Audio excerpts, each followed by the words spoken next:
Hello, mayong adlaw, mayong palis mga ka-musicians.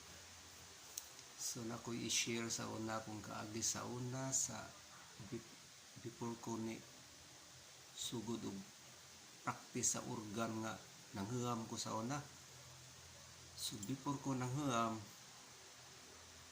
wa man mi organ sa una kay lisod lagi ming pamilya, pobre lisod mi palit og instrument.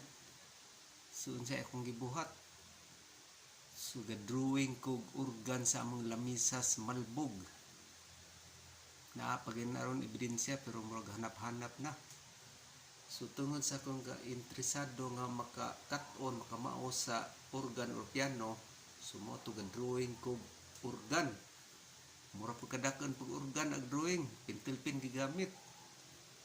So akong gibuhat is ga practice ko, bahalag way tingog.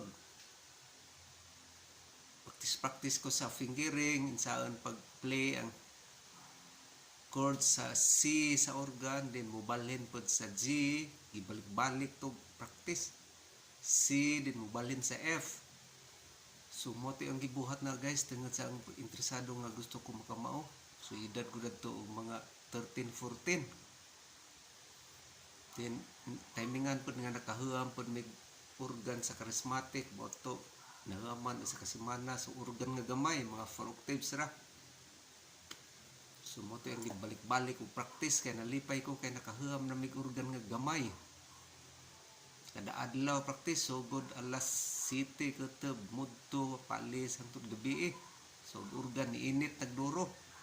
Sab-an ako manong inon ako with junit, labing initan na ng organ niya, masunog na na. So mo to guys, so nga niya pag-practice sa una, chords ra.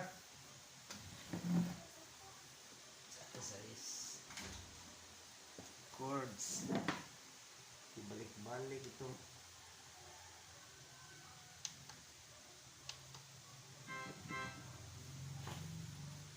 So nag-drawing mo ko sa una, so C, play ko din, waiting sa una, ka-drawing raman. Ang balik-balik ng C o G. Balin C, G, C, then F. Ito yung balik-balik dyan sa drawing. Luoy ka dyan, kay way sounds mo gawas, kay drawing raman. Ito nalipay ko kay na may organ sa charismatic gihaman, so mo to tibok adlaw sige practice tungod sa interesado kadyo. So mo to guys ang kaagi sa una experience sa nagsugod pa ko practice og piano.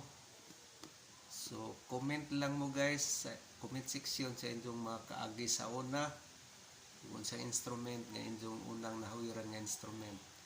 So thank you for watching mga amigos, mga friends, mga followers.